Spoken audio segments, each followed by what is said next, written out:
Lepo pozdravljeni. V prejšnji oddaji smo govorili malo več o trenutni situaciji in kakšna je situacija v Nemčiji.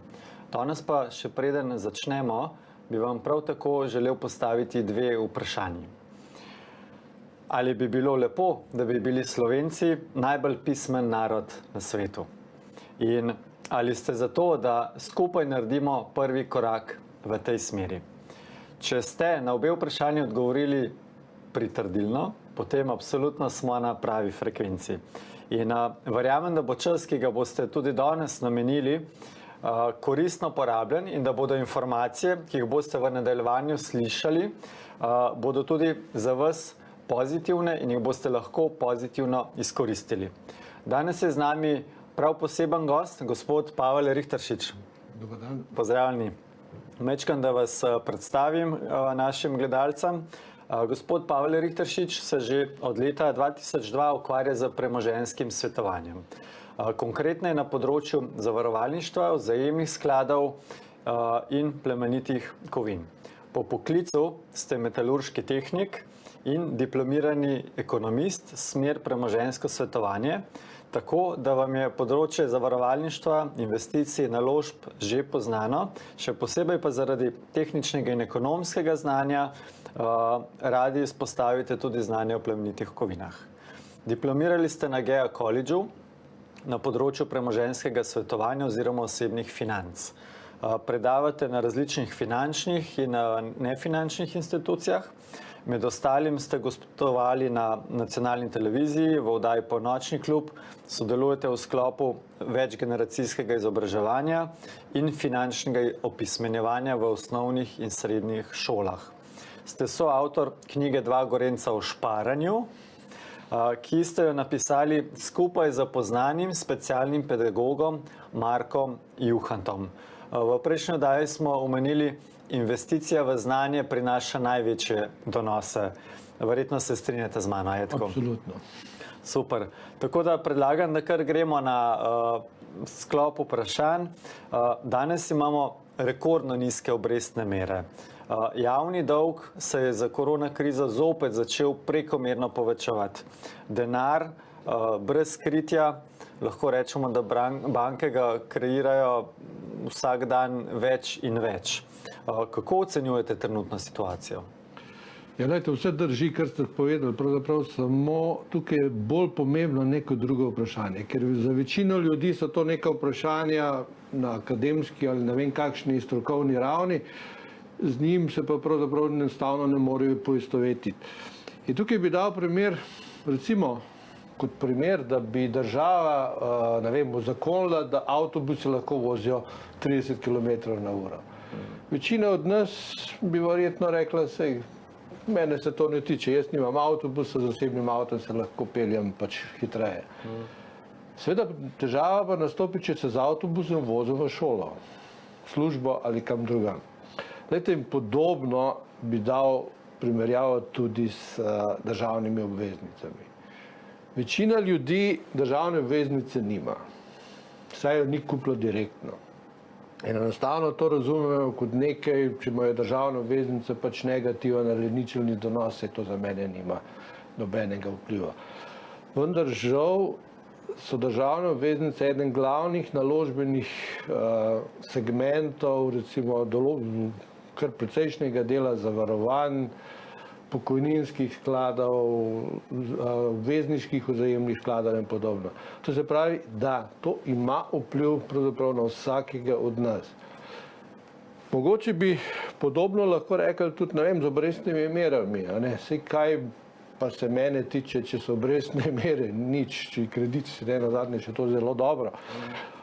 Seveda pa to s sabo nosi določena zelo velika tveganja. Eno je pravzaprav prezadolžitev, ker ljudje zelo hitro potem opadejo v prekomerno zadolževanje in seveda dvig obrestnih mer v prihodnosti, če pride do inflacije, ker pa ima lahko zelo, zelo velike negativne vplive. Tiskanje denarja je mogoče enaka zgodba. Sam osebno ne vidim v tem, kaj se mene to tiče osebno, niti ne, vendar to povzroči inflacijo. In inflacija je pa pravzaprav tisto, kar nam vsem potiho jemlje neko premoženje.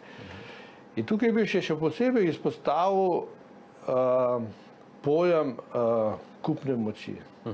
Glejte, sploh če govorimo o dolgoročnih stvareh, recimo pokojnini,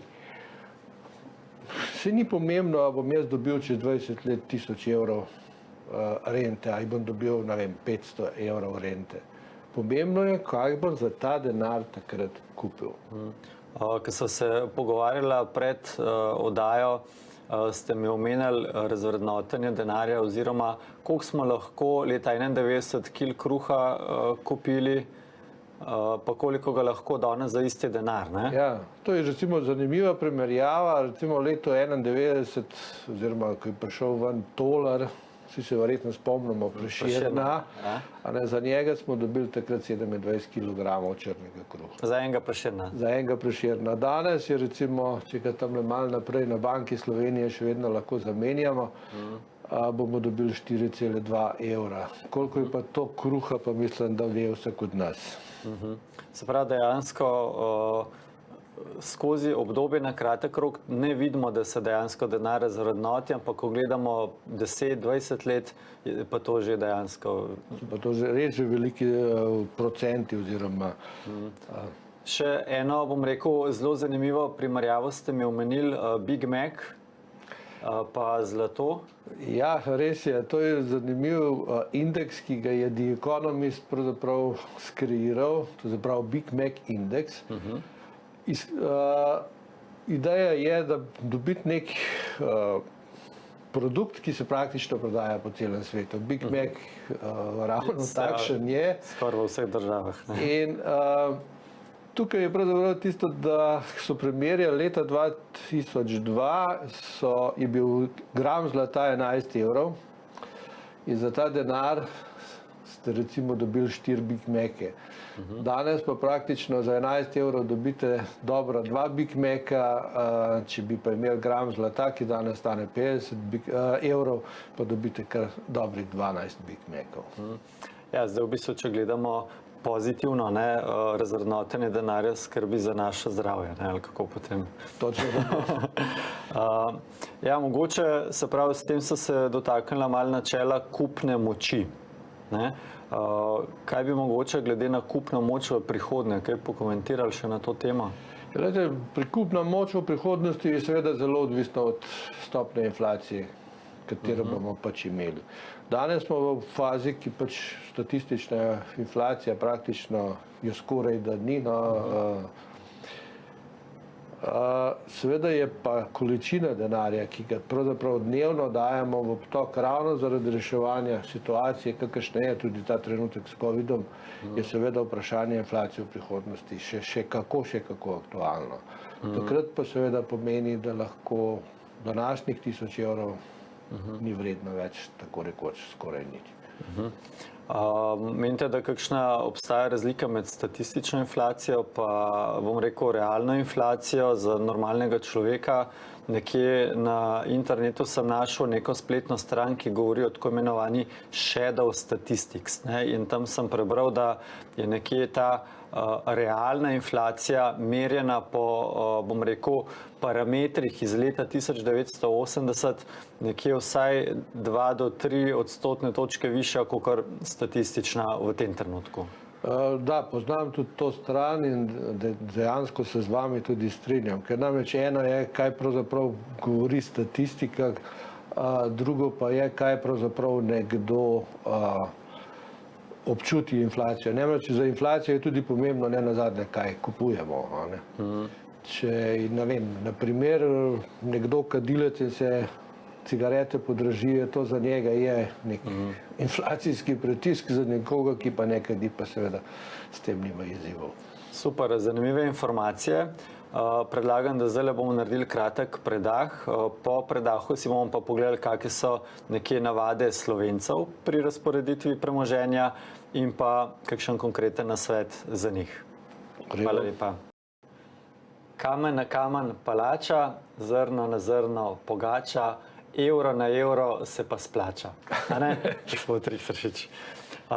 Kako ocenjuje, oziroma obstaja kakšne statistike, kako Slovenci imamo danes razporejeno premoženje? Ja, v bistvu Slovenci smo načeloma veljamo za zelo varčen narod in tudi po podatkih, statističnih podatkih imamo praktično ta trenutek na banki dobrih 22 milijard evrov. To je precej več, kot je bilo recimo v prvi polovici leta 2019, ki jih je bilo slabih 17.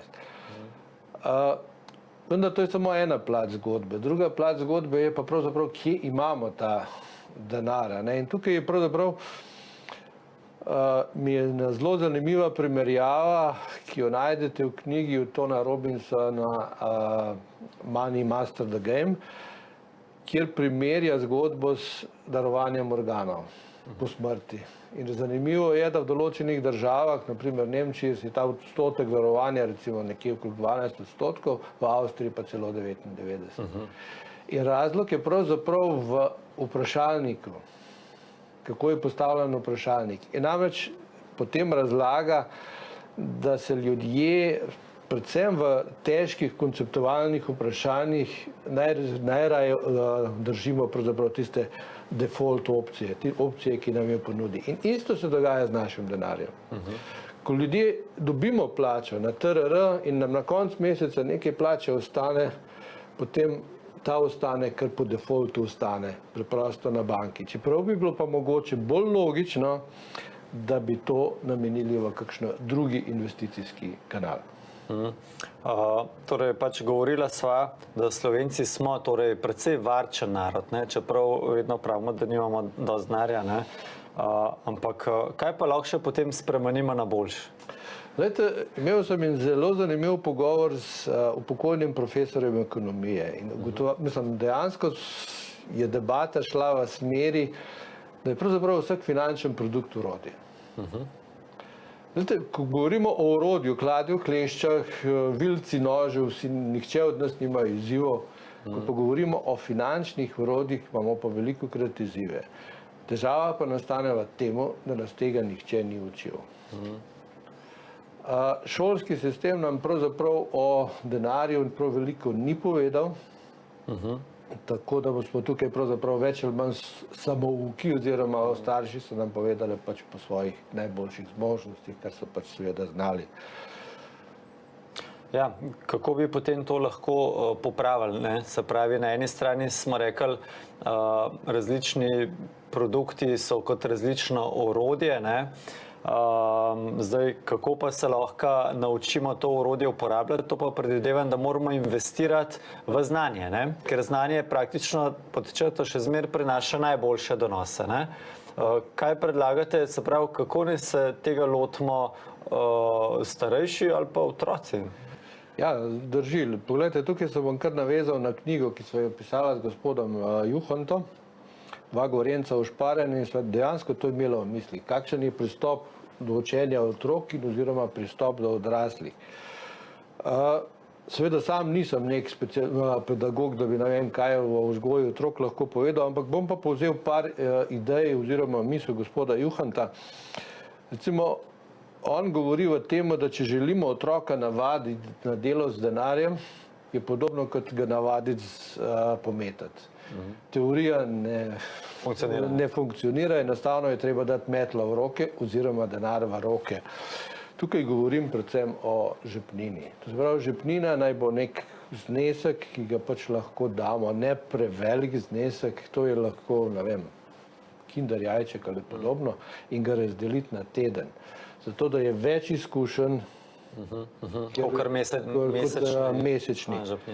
In otroku moramo pravzaprav predočiti, da del tega žepnine more ostati, ga je treba varčevati. To se pravi, eno je koncept varčevanja. Drugo je seveda, nenazadnje, poznamo pač to ekonomsko tezo, da je ekonomija veda, ki govori, da so neomejene potrebe, pravzaprav moramo povezati z omejenimi viri. In tukaj samo po sebi govori o tem, da je treba nekaj varčevati, da je treba nekje se nekaj odpovedati. In eden od konceptov, ki jih otroka tudi dejansko treba naučiti, je koncept odrekanja. Se pravi, kaj je tisto, kar bom jaz za denar, ki ga imam na razpolago, lahko kupil. Se pravi, da si postavi neke konkretne cilje, kaj bi rad imel, pa koliko mora zbrati denarja, pa kaj mora za to narediti. Ja, definitivno. Eno je pravzaprav načrtovanje večjih nakupov, ki jih pač otroci imajo. Sej pač otroci si naprimer želijo, ne vem, električni skiro, naprimer. To je pač večji zalogaj. In tukaj, ko so recimo take želje, je se seveda vedno treba vprašati, ali je to res želja. Mislim, je to želja, ali je to res potreba. Zapravo tudi odrasli imamo ne nazadnje na tem kar včasih kar velike izzive, ker naše želje so velikokrat večje, kot so pravzaprav naše potrebe sploh. In tukaj pravzaprav kako načrtovati te stvari v prihodnosti seveda zelo različno. Recimo Marko predlaga, ne vem, primer, da polovico privarčuje sam, polovico pa pomagajo starši. Seveda s tem pride do tistega vprašanja, kaj je res, a to res rabim, ali mogoče bi bilo potrebno.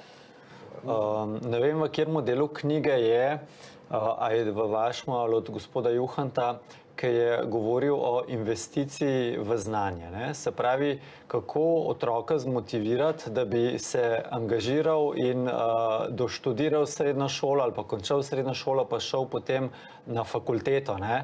Koliko se to njemu v življenju pozna. Ne?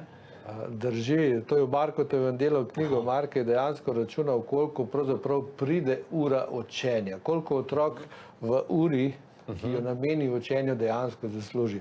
Številke so kar zanimive. Se pravi, številke se lahko preberejo v knjigi ali mogoče? Preberejo v knjigi, lahko pa tudi ne nazadnje sami izračunajo. Poglejte, kakšna je pravzaprav plača nekoga, ki ima osnovnošolsko izobrazbo in nekoga, ki ima, ne vem, srednješolsko, višješolsko izobrazbo. In potem pogledajte, koliko v 40 letih to nanese razlike. In delite z urami, ki jih otrok nameni v učenje, pa boste dobili številke, ki so definitivno mnogo večje kot zneska, ki ga vi danes dobite na uro dela. Se pravi, en konkreten nasvet, kako lahko zmotiviramo naše otroke, da bojo še rajš hodili v šolo, pa poslušali snov, še posebej matematiko, poleg ostalih predmetov. Ne? Kjer, gospod Richteršič, je bil pa vaš najljubši predmet? A v šoli? Ja. Veste, da to že je toliko daleč, da že kar ne vem, ampak mislim, da so bili kakšni tehnični predmeti tisti, ki so me najbolj veselili. Bom rekel, v financah se velikokrat pravi, da je zelo velika tabu tema.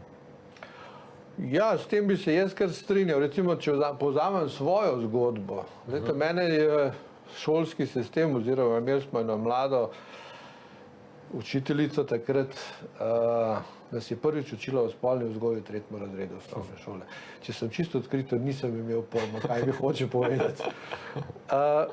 Vendar sam šolski sistem o denarju me pa ni naučil nikoli. Potem fakulteta, ki je bila seveda temu namenjena, ampak recimo ta osnovnošolski, srednješolski sistem mi pa o denarju praktično ni povedal ničesar. In če potegnemo tukaj črto, se lahko vprašamo, kaj je večja to tema. Ste mi tudi v predpripravi na oddajo ste mi povedali, da ste predavali tudi na osnovnih šolah, pa na srednjih šolah. Kako pa so odprti, bom rekel, učitelji za to vrstne informacije? Se zavedajo, da je potreba po tem, ali kako, bom rekel, imate vi izkušnje s tem? Ja, teh predavanj po osnovnih srednjih šolah je bilo kar nekaj in dejansko interes je zelo velik. Tako strani učiteljev, kot tudi strani staršev in ne nazadnje tudi otrok. Recimo sploh izkušnje zadnjih letnikov osnovne šole in srednje šole so strani otrok zelo, zelo veliki zanimanja za to, ker ne nazadnje se že zavedajo tega, da je pač to sestavni del življenja in s temi izzivi se seveda tudi srečajo. Tudi želje so že seveda večje potem. Se pravi, je vedno manj otrok, ki pravijo, da mami rabim denar, pa mami reče nimam, pa pravi, kar pa iti na bankomat, ne? Ja, mislim, da tega danes vedno manj, ampak ja, verjetno se pa tudi to najde. Ja. Super, najlepša hvala, zelo zanimive informacije, se pravi v tem sklopu smo prišli tudi do ene konkretne naloge za vas, kako zaračunati motivacijo za učenje za vašega otroka. Predlagam, da naredimo kratek predah in se vrnemo po predahu. Leži. Hvala lepa. Ja, pogovarjali smo se, kako zmotivirati otroke, da se lažje in hitreje učijo, kako uporabljati različna orodja, ne govorimo o kladivu in kladivu, ampak različne finančne produkte za svoje želje in cilje, se pravi za uresničevanje svojih želja in ciljev, in pa da se je potrebno prej informirati oziroma seznaniti in da je investicija v znanje na vseh področjih, tudi na področju osebnih financ, investicija z največjimi donosi. Če nadaljujeva, gospod Richteršič, se pravi, kako uporabljati denar pri otrocih, sva povedala, se pravi, kaj pa odrasli? Ja, verjetno v šolo poslati bo odpadlo, razen če gremo šolo nadaljavo, kot je danes aktualno, ampak skratka, odrasli tega znanja nimajo, potem izobrazimo jih zelo težko, ker v šolo pač ne hodijo več in tukaj se pač morajo nasloniti na znanje nekoga drugega. Tukaj je pač lahko znanje v tem, da se izobražujejo sami ali pa da pravzaprav poiščejo svetovalce. Seveda je pa pri svetovanjih lahko nastane kar nekaj izzivov. Prvo je, da svetovanja na trgu seveda obstaja. Imamo svetovalce na področju zavarovalništva, tudi investicij, bančne svetovalce in tako naprej. Vendar tukaj samo osebno ocenjujem eno situacijo, da je pravzaprav to vse zelo ozko usmerjeno. In tukaj ljudje dobivajo pravzaprav neke parcialne znanje o produktih, verjetno bolj, ne? Da, tudi to je nek, kako bi rekel, izziv, kako se pravzaprav sama prodaja oziroma samo svetovanje vrši. A je to res ozko usmerjeno v prodajo produkta ali je pa tukaj dejansko govorimo o svetovanju. To se pravi svetovanje. Kaj svetovanje je, če tako vzamemo? Prvo, če jaz hočem vam svetovati, vas moram vprašati, kje ste. To se pravi, govorimo o neki analizi stanja in potem na podlagi ugotovitev tega stanja pač predlagati neke rešitve. Drugo pa je, če seveda gremo samo v prodajo nekega produkta. Tako da tukaj je tudi etika pravzaprav neka izziv. Seveda je vprašanje, pri teh svetovalcih so seveda tudi licence. Licence so absolutno dobrodošla stvar in tudi tu dejansko je to korak v pravo smer. Vendar je pa seveda nimamo pa nekih licenc, nekih finančnih svetovalcev v širšem pomenu besede. Recite, ko nekdo pri zavarovalnem zastopniku dobi pač svetovanje na področju zavarovalništva, ko gre na banko, dobi svetovanje od bančništva, nihče pa ne pogleda kompletne slike pravzaprav same stranke. In tukaj bi izpostavil še eno stvar, to je konflikt interesa. Vsi se moramo vedno zavedati, da ko smo pri nekem svetovalcu oziroma nekomu, ki pač nekaj svetuje oziroma prodaja, imam jaz in on različen interes. Tu konflikt interesa je. Tako da tudi tega se morajo stranke seveda zavedati in to pač upoštevati v svoje dejanja in odločitve. Kako bi pa ocenjevali recimo 10 let nazaj ali pa danes, a imajo Slovenci danes več znanja ali pa širše znanje ali pa izkušenj kakor pred 10 leti? Zdaj to težko odgovoriti, vsekakor je pa interes ljudi danes seveda oziroma zavedanje ljudi o tej situaciji, mislim, da višje kot je bilo 10 let nazaj. Se pravi, danes se ljudje bolj zavedajo izziva, ki ga imajo s pokojninami oziroma, ne vem, trenutne finančne situacije, mislim, da je danes zavedanje višje. Znanje pa ne vem, to pa težko. Ja, raziskave različne na tem področju finančnega znanja med Slovenci, glede na ostale evropske narode, nas uvršča na zelo nezavidljiva mesta. Ne? To se strinja, tudi te raziskave poznam, se pravi, je pa to zdaj, se pravi, težko merljivo, oziroma tukaj so pač vprašanja širine ankete. Kje po vašem mnenju bi potem dal poudarek, da se to znanje poveča, ali pri najmlajših, ali pa pri mlajših generacijah, ali pri starejših, ker konec koncev vsi rabimo to, ne? Pri obeh, samo pristop je drugačen. Pri otrocih pravzaprav tu dati neke vsebine v dejansko redno izobraževanje šol, na drugi strani pri odraslih pa pravzaprav pospešiti neko svetovanje, mogoče narediti bolj pregledno, vsekakor pa spodbuditi ljudi k lastnemu izobraževanju. Se pravi, naložba v znanje prinaša... Naložba v znanje prinaša vedno največji izziv, ne? Ker tukaj je seveda tudi vprašanje, kaj pravzaprav lahko vsak posameznik naredi. Eno je, da se naslanja na nekega svetovalca, drugo je pa pravzaprav, da sam išče neke podatke. Pa kje je izhodišče? Glede, jaz izhodišče vidim v tem, da se vsak pri sebi vpraša, koliko imam prihodkov in koliko imam odhodkov. Da naredim pregledno situacijo. Ker pregledna situacija je osnova za katerikoli načrt, pa vzamemo katerokoli področje. In ljudje morajo pogledati, kako pravzaprav, eno so seveda odhodki, ampak da dolgoročno lahko na prihodkih naredim svoje, boljšo svojo prihodnost. Isto naj ljudje pogledajo svoje premoženje, koliko ga imajo v bankah, v nepremičninah, delnicah ali kjerkoli in koliko imajo na drugi strani dolga, ker dolg tudi seveda odšteje vrednost našega premoženja. Dotaknil bi se mogoče tudi tega, da je logično, da se ljudje zavejo tudi ne nazadnje, kaj želim. Se pravi, poiskati te svoje cilje, ki jih imam, jih nekje okarakterizirati in se tudi vprašati, a so res cilji, so samo mogoče želje in se pač prilagoditi temu. Tukaj bi se dotaknil še ene stvari, ki mislim, da je vsak človek pri upravljanju oziroma grajenju svojega premoženja potrebuje. To so 3 stvari: znanje, informacije in svoj odnos do denarja. Znanje je seveda, kje ga dobiti v knjigah, na kakšnih seminarjih, uporabiti svetovalca za to.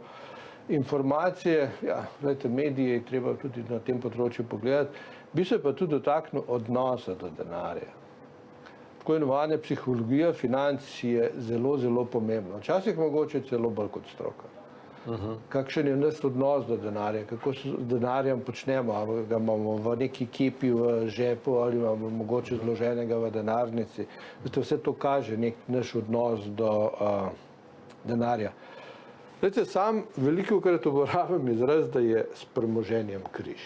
Okay. A ga imate ali pa če ga nimate? Ker ljudje, ki ga nimajo, se seveda soočajo s to težavo, kako pravzaprav plačati, kako položnice, kako pač graditi svoje premoženje.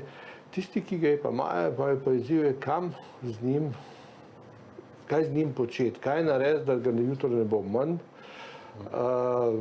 da ne bo razvrednoten in tako naprej. Lejte, in to naše premoženje je pač sestaven del našega življenja, ki mu moramo nameniti toliko in toliko časa, tako kot zdravju, prehrani ali čemurkoli drugemu. Super. Hvala lepa, gospod Richteršič. Verjetno ste tudi sami ugotovili, kakor ste se pogovarjali, ko ste veliko predavali v šolah, v različnih institucijah, da v večini primerov imajo ljudje negativni donos do denarja in do premoženja, veliko bolj kakor pozitivni odnos. In statistično je bilo dokazano, da bolj, ko imaš ti pozitiven odnos do denarja, boljše je tvoje finančno stanje. Ja, te raziskave seveda potrjujejo to vašo tezo, ampak vsak naj se pravzaprav mogoče za sebe vpraša, že kaj mogoče za zaključek.